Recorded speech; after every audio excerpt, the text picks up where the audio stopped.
The Brad rules! How's it going, guys? So I wanted to do a little review of Turtles Forever. So I actually never watched this before. So this is a movie, believe it or not, and it's meant to be the true finale to the 2003 Ninja Turtles series.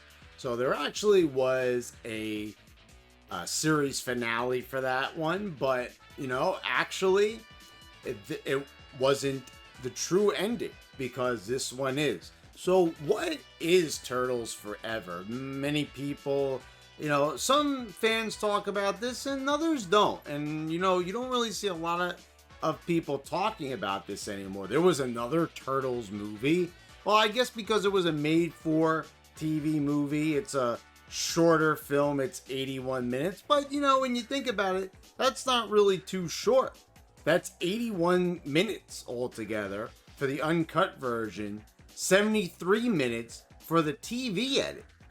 And, you're not really missing out on a whole lot if you don't watch the uncut version. You just watch the regular old TV edit. So, it's a pretty decent, I will say, little movie overall. So, released back in November of 2009. How was this one? What was it all about? Well, it involved the 2003 Turtles meeting the 1987 Turtles, my favorite Ninja Turtles incarnation of all time, the 1987 ones.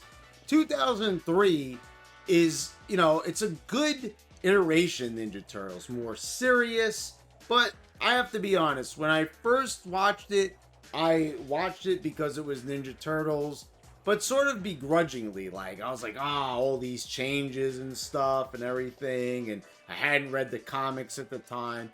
And I've read the comics and I enjoy it. I enjoy most iterations of the Ninja Turtles, with the exception of, the rise of the TMNT. That's the only one. I'm telling you, that is the only one that I have a problem with. I made that video years ago and people flipped their shit because I didn't like it. But the thing is, I like Mutant Mayhem. I like the 2012 series. I initially said that I didn't like the designs of the Turtles and it didn't look like it was going to be good. But 2012 Turtles, I'm actually going to be honest with you, I actually do prefer it to 2003. So let me just get that out of the way, because whenever anybody says they like the 87 Turtles the best, a lot of times people are like, oh, you just like nostalgia, you won't accept any other Turtles. No, not the case, not the case at all. Actually, do happen to like a lot of other iterations of Ninja Turtles. I like the Archie Comics Ninja Turtles. I even like the Mirage 1984 Ninja Turtles. And they actually appear in this movie as well. So, what happens in this movie? So, they cross paths. We also get both Shredders crossing paths. Yeah, that's right. Even the Utron Shredder, reappears here. They get him off the asteroid, bring him back. And this is actually Shredder from 1987 doing this. So, it's a really cool premise and everything.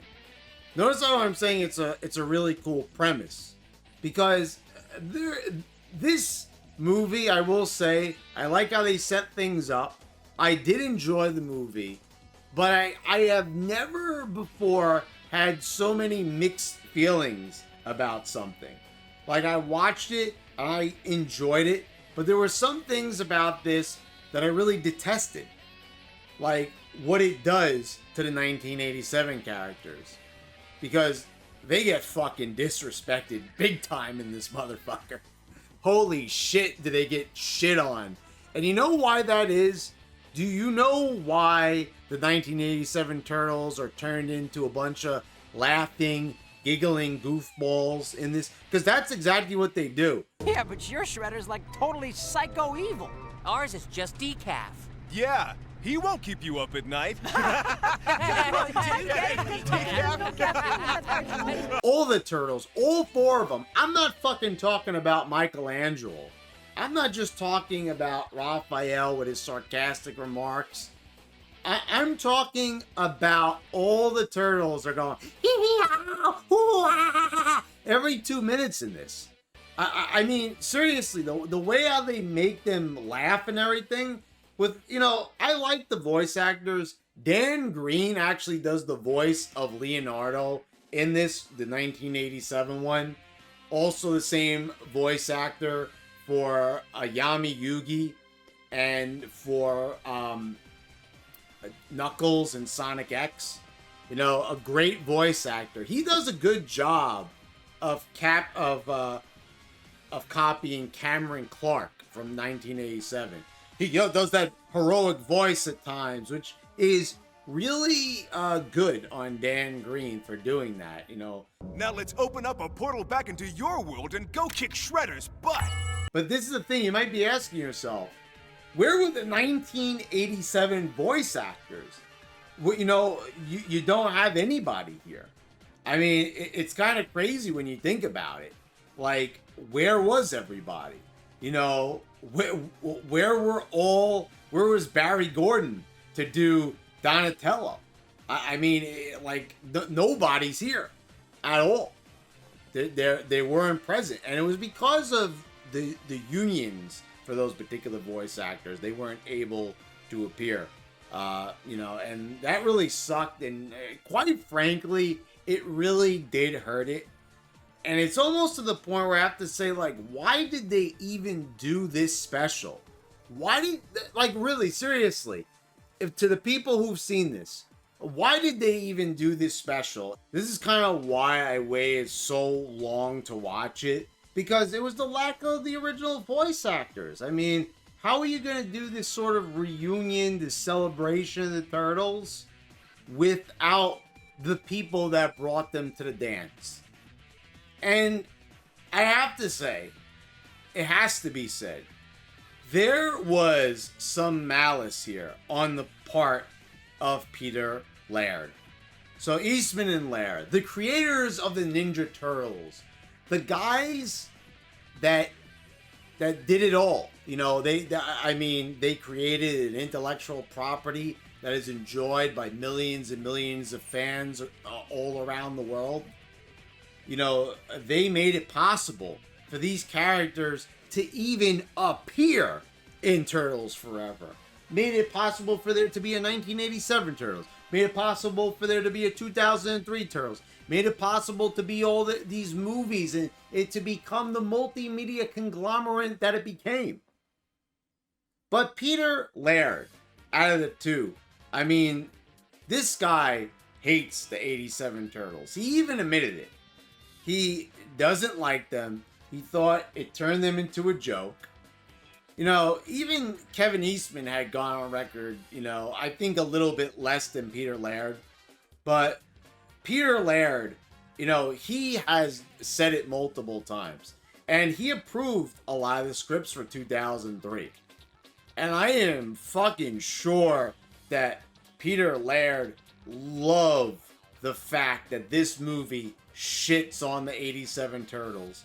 And I'm not sure how many of his ideas made it into the script, but I'm going to assume that quite a bit of them were in this script that were from his own noggin, because this movie does everything in its power to undermine the Turtles from 1987.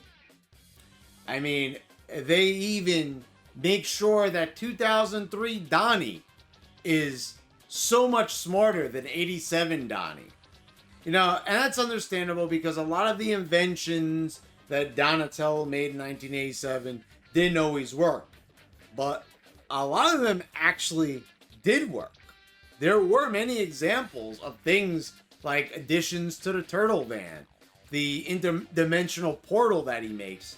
There were a lot of successful inventions, but they make he's just and they even make he bangs on things like he's some fucking kind of caveman turtle where he doesn't really know what he's doing. But 2003 Donatello, this guy knows everything. Does anybody even realize on the writing staff that Donnie saved the Turtles' hide so many times in the 87 series? I mean, it's almost laughable looking at this and like seeing how they overlook this simple fact, all in the name of making the 2003 Turtles look superior. I mean, it really is just shocking. And it's like, even Raphael says it, that the 87 Turtles, it's like, you know, like they're 4 Michelangelos, because at one point he says it's like having 5 Michelangelos, including their own Michelangelo from 2003. Jeez, it's like having 5 Mikeys now. Because, let's face it, the 2003 Michelangelo does share many similarities to 1987. So, even despite Peter Laird's undying hatred for the 1987 Turtles, you know, which, by the way, like I said, I give him all the credit in the world. We wouldn't even have 87 Turtles if it wasn't for Peter Laird, right? So, with that in mind, you know, he did approve a 2003 Michelangelo that was quite silly. But just like 87 Michelangelo, he could be silly, but he would get down to business. And at one point, they have, like, the 2003 Michelangelo tell them to stop it, stop being silly. Stop it! Stop it! Stop it! Can't you guys be serious about anything? And the 87 Turtles, they knew when to stop being silly and start fighting. They weren't a bunch of incompetent jokes. See, the show was very tongue-in-cheek. The show was very comedic. But there always was a sense of danger in the 87 show.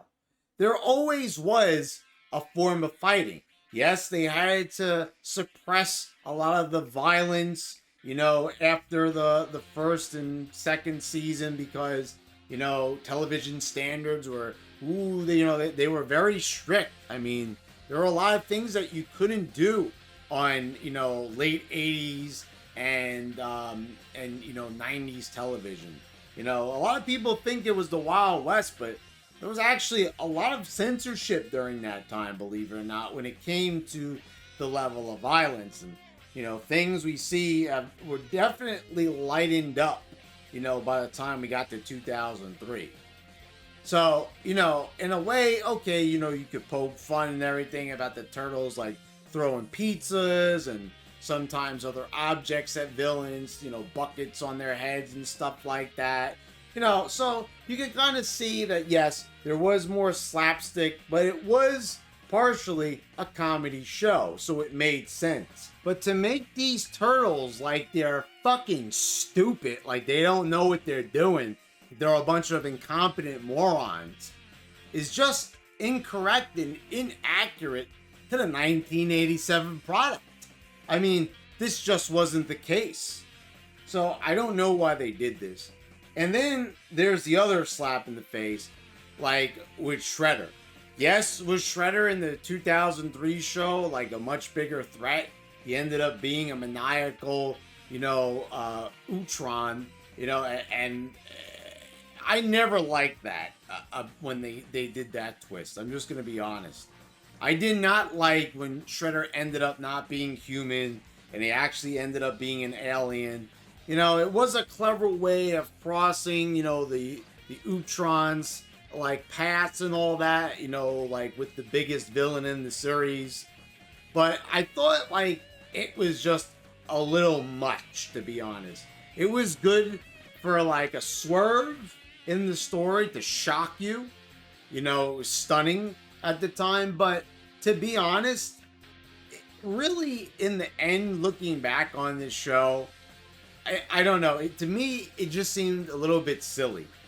Like, to me, that was a lot sillier than a lot of things that happened in the 1987. So Shredder, after all this time, he fooled all these people and he was really an alien for hundreds of years since feudal Japan. I just wasn't buying it. I really started to get turned off from the 2003 series once they revealed this. I don't know, it just did not sit well with me at all. You know, like, I was already used to, you know, Shredder being the sworn enemy of Hamato Yoshi and Splinter being Hamato Yoshi. I always thought that brought their rivalry a lot closer together than Splinter just simply being the dead, Hamato Yoshi's rat. I don't know. I just don't see how anybody could prefer that. Even in the 2012 series, they went right back to that. Went right back to Splinter being Hamato Yoshi. So I didn't like that turn at all. So, the fact that they take Alien Shredder, as we'll call him here, Utron Shredder, and they just make him just so much more dominant. Him and Karai, they just take over the Technodrome. Shredder and Krang are tossed aside. They change all the technology from Dimension X, all to Utron technology. I mean, it just makes everybody, even the villains, look incompetent. And I'm just like, why? Why did they do this? Why did they disrespect them so much? There's even one point where Shredder grows huge. So what does Krang do? He, grows big in his android body, and using that chip that's implanted in him. And, he gets thrown to the side in no time. He winds up on the ground like a used piece of trash. So, I like some of the jokes. I like when Raphael is telling jokes, to the audience, breaking the fourth wall, and Hun is like, who are you talking to? Some people just can't handle change. Why do you keep doing that? Who are you talking to? There's no one there! It's funny stuff like that. There is, some of the humor is funny and everything like that. It's very confusing to me. Like, why they would go out of their way to do this reunion show and not even make the 87 Turtles, the way they're supposed to be, the way they were originally portrayed.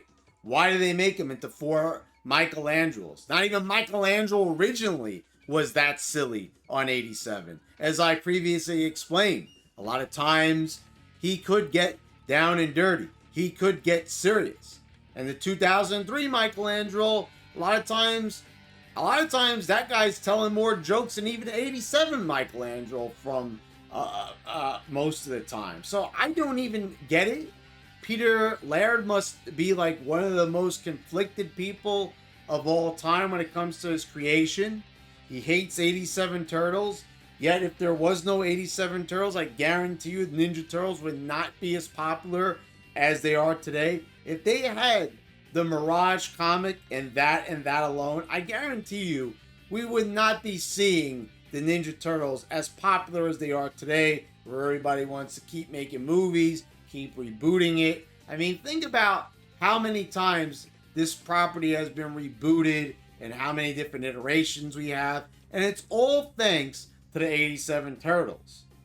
I know that they love to swear by the comic and everything like that, and yes, it's a great comic series. If you have not read the first collection of issues from Mirage, I will say it. Peter Laird is brilliant.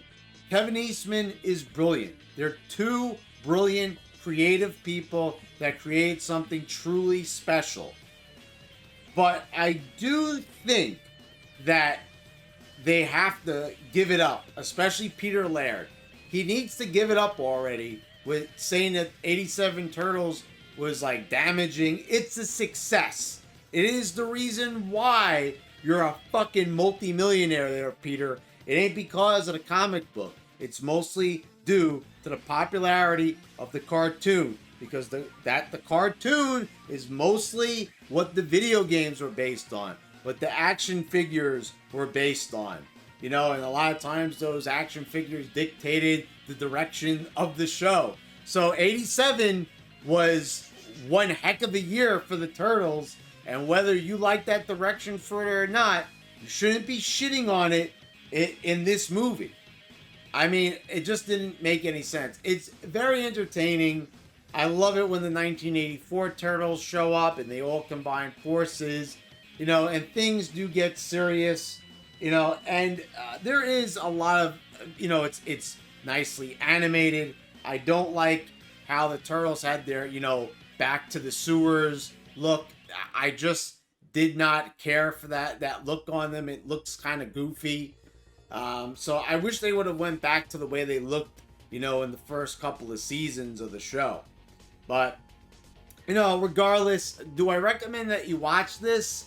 Yeah, I mean, it's a piece of Turtles history. But if you're an 87 fans like me, you're going to get a little bit ticked off when you watch this. It's fun. It's entertaining. Yes, they make a fool out of 87 Turtles. But there's still a lot of funny dialogue and stuff. And, you know, it's hard to hate it. But I do not like what it does to the 87 Turtles. I don't think it's fair. I don't think that they should have wrote the script in such a fashion. I think they should have made the two Shredders working together. I think that they should have found common ground in their hatred for the Turtles. It shouldn't have been, you know, oh, I'm the superior Shredder, so I'm going to take over. You know, it's almost like Peter Laird took some of the things he liked about 87 Turtles, but said, ooh, I'm just going to make the 2003, you know, version dominate. And I just did not like that at all. And, you know, they had the 84 version come in and say they're better, basically, verbally say it. What's with the multicolored headbands? Sellouts. So there was no surprise that they put that in there. So, yeah, I mean, this pretty much is like, you could see, this is like a Peter Laird kind of thing where he's like, ooh, I'm going to get my creation over and I'm kind of going to rank the way the Turtles are, you know, right here, you know, in this movie. So, you know, just get ready for that. Just get ready for this to be kind of like a Peter Laird party where he's like, ooh, the comic is better. They're just going to come in, you know, even though this is really a 2003 movie. So, you know, very confusing the way they went about this. There's a lot of different ideas being thrown around, and, you know, it's like clear that this is not an equal partnership between the Turtles. You know, like, oh, it's like we were gonna babysit the 87 Turtles because they ended up in our dimension, so, you know, we have to help them out to save the multiverse. So, you know, there you go. So let me know what you guys think down below in the comments. I figured, you know, I was thinking about scripting this all out and, you know, putting just a lot of clips in here, but I was like, you know what? Now let me get on camera here, talk, rant, rave, yell a little bit because there's some annoying things. You know, I wanted to talk about it all here. So let me know what you think in the comments down below. Do you like Turtles Forever? Do you dislike it? Let me know down below. And if you've never seen it before, has this review or this look back on the movie convinced you to give it a look? Or convinced you not to give it a look because it sounds horrible to you, you know? But it really isn't horrible. It's just, you know, like I said, it's a mixed bag, okay? It's kind of like a pizza where, you know, you got pepperoni on one side and mushrooms on the other. And I don't like mushrooms. So, you know, there you go. So there's a little metaphor for your turtle style. So please subscribe if you haven't already. Click the bell to get all notifications when I post all my new videos. I want to thank all my subscribers for your continued support. And thank you all for watching. I'll see you next time.